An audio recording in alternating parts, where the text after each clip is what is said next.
Greetings, I'm TCpoole. Let's look at how to use the World Forge. First, you'll want to upload your map. I have mine already uploaded. You can upload it from your local hard drive or post the image somewhere and post the URL right here. You can even post it in your Discord and then link it that way. First, let's look at the lore pins. You'll see first the flashing button that says Pick on Glow. We're going to click that. Then it says, now click the planet. I'm going to click on the Drunken Dragon. This has now placed one of your pins. Click that pin next. This has brought up a blank column on the right that has edit and delete in it. Click edit. You'll notice that once we clicked edit, you can now update your pin. We'll give it a title, the Drunken Dragon, then some lore. This is the story of the Drunken Dragon. We could put a YouTube URL to play a video in this panel, or put an image.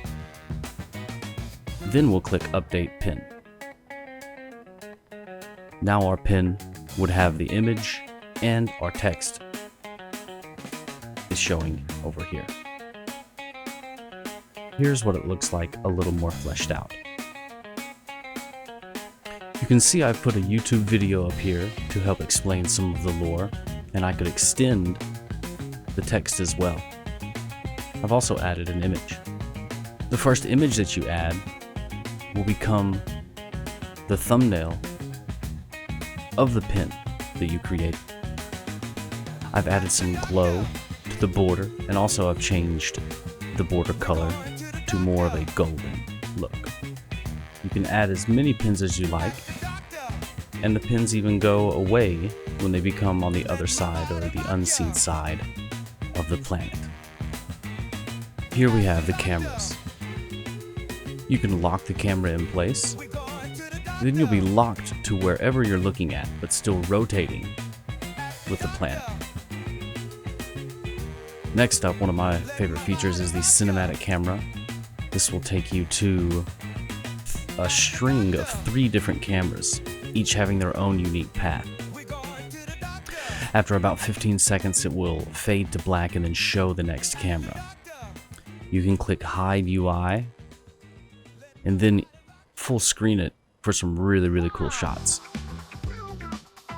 We also have a steady cinematic camera that's one continuous shot instead of being 3 cut together. Here we have the save and load function. If you don't know what a JSON file is, don't worry. It's pretty much just saving all of your settings that you've tweaked.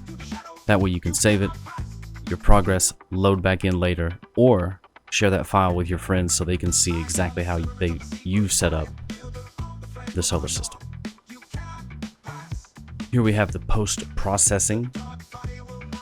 There are a couple of filters that you can play around with. The retro filter, which will put up some scan lines like an old CRT TV, or if you want to see your solar system in retro black and white. Bloom, strength, threshold, and radius. This is essentially the glow of everything.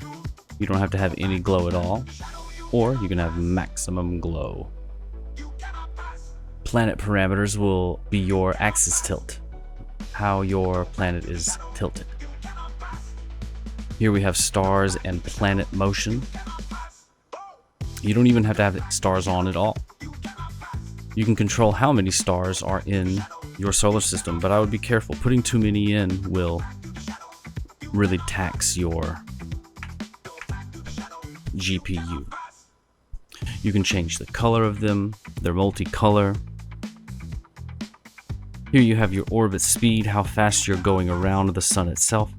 Here we're zooming around the sun. I like a little bit slower though. Next is the spin speed of your planet. I keep mine pretty slow. And you can control some shooting stars here and their rates per minute. There goes one right there. And moons. You can have up to 4 moons. I have 3 because Funkatron here, my planet, has 3. You can put a slight hue shift on the moons, control their size, their distance from the planet, the speed at which they're rotating the planet, and their orbital tilt. If you want to upload your own custom surfaces of the moon, you can paste that URL here. Next is satellites. You can have up to 4 satellites with similar parameters as the moons. Their size, their distance, speed, and orbital tilt. Whoa. Up next is the lighting and sun. You can toggle the intensity of your sun or switch between 2 versions of the sun, controlling how hard the light hits off of the planet, the sun size, color, maybe you have a more red sun here. Your fill light will be the light on the other side of your planet, or the dark side. If you want to see more of your map on the dark side, pump that up. If you want it more of a realistic type setting, then pump it all the way down. Unlit mode, if you check this, it'll take all the light away and just show you the map of your planet, because sometimes that's handy. I like Sun 2 here, and a little bit of the fill. Here we have some optional clouds that you can add or take away from your planet, and also control how fast they spin. Maybe they spin slower than your planet, opposite direction, whatever you think. The soundscape. I've created several different songs that add to the mood of the entire solar system. Depending on where your own custom world sits, maybe it's at war, maybe it's a nostalgic time, or an epic adventure is about to start. If you and your friends are viewing the World Forge here and you're about to start an adventure, you can certainly set the tone by choosing from some of these soundtracks. If you have any suggestions or questions, join the Discord. I'm always there. I'm always working on this stuff. This started out as a personal tool, and now it's become more of a community tool. Thanks for checking it out.